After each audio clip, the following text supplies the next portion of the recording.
Thank you, Mr. Chairman. I rise today to urge my colleagues to address the Biden administration's reckless decision to use taxpayer dollars to purchase weapons and ammunition for the IRS, which is a tax collection agency. Last year, the American people were shocked to learn that the Biden administration was providing billions of dollars to the IRS to hire 80,000 new agents, which job it will be to go after hardworking middle-class Americans.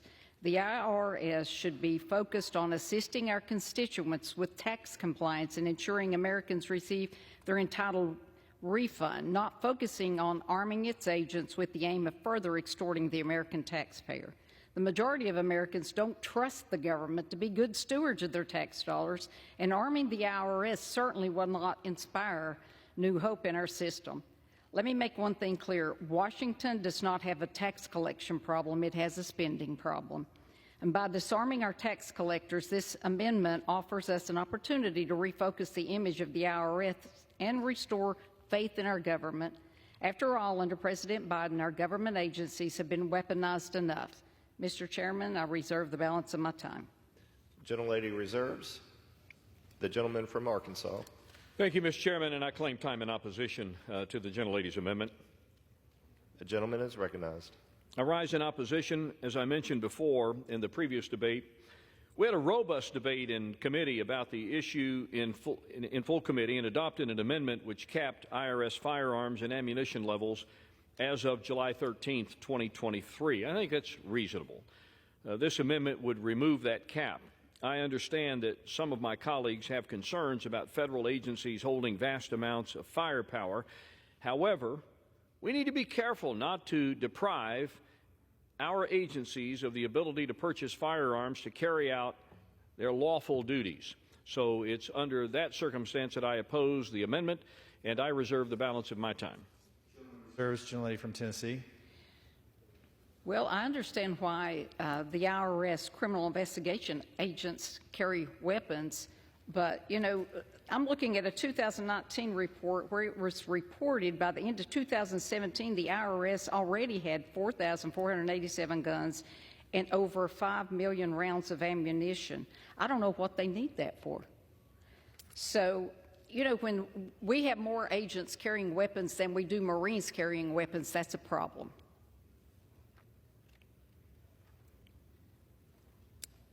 I reserve the balance of my time. Gentlelady reserves, gentleman from Arkansas.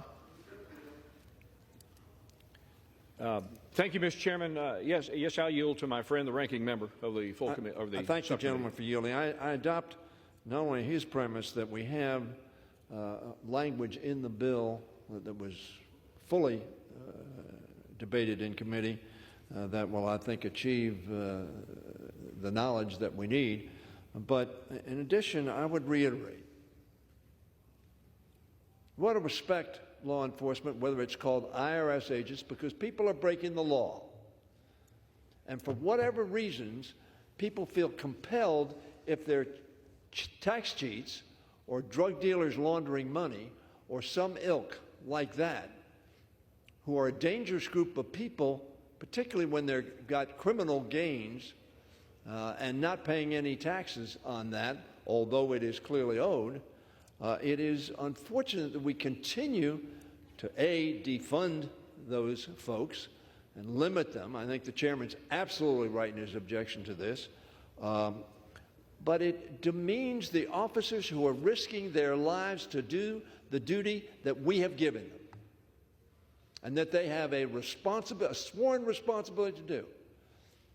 And if they were called the Rolling Heights Police Department, and you said, we're going to cap their weapons, we're going to do this, I think people would be on your side of the aisle, with all due respect, standing up and saying they're defunding the Rolling Hills the police department. Isn't that awful?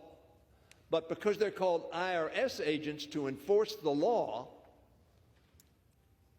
to confront crimes, that somehow they're lesser law enforcement officers at lesser risk. I think that's not the case. And I join the chairman in opposition. I yield back. Mr. Chairman, look, I would say, notwithstanding the fact that these federal agencies engaged in law enforcement activities, whether it's IRS FBI, it doesn't make any difference. They're engaged in some very dangerous activities. Notwithstanding the fact that they're engaged in activities, we should all remember that part of their mission is also to train for these dangerous circumstances.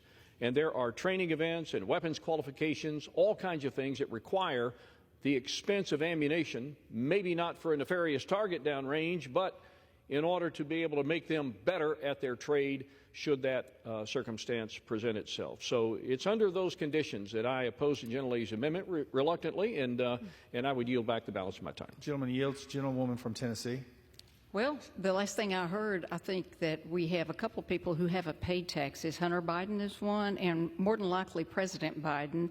And the IRS should not be the agency that goes off after criminals. That's called an agency by the letters of the FBI.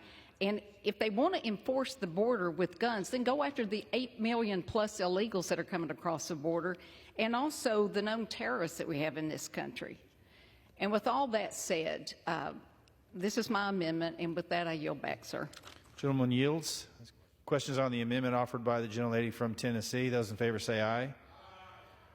Those opposed, no. In the opinion of the chair, the noes have it. The amendment is not agreed to. The gentlelady requests a recorded vote. Pursuant to Clause 6 of Rule 13, further proceedings on the amendment offered by the gentlelady from Tennessee will be postponed.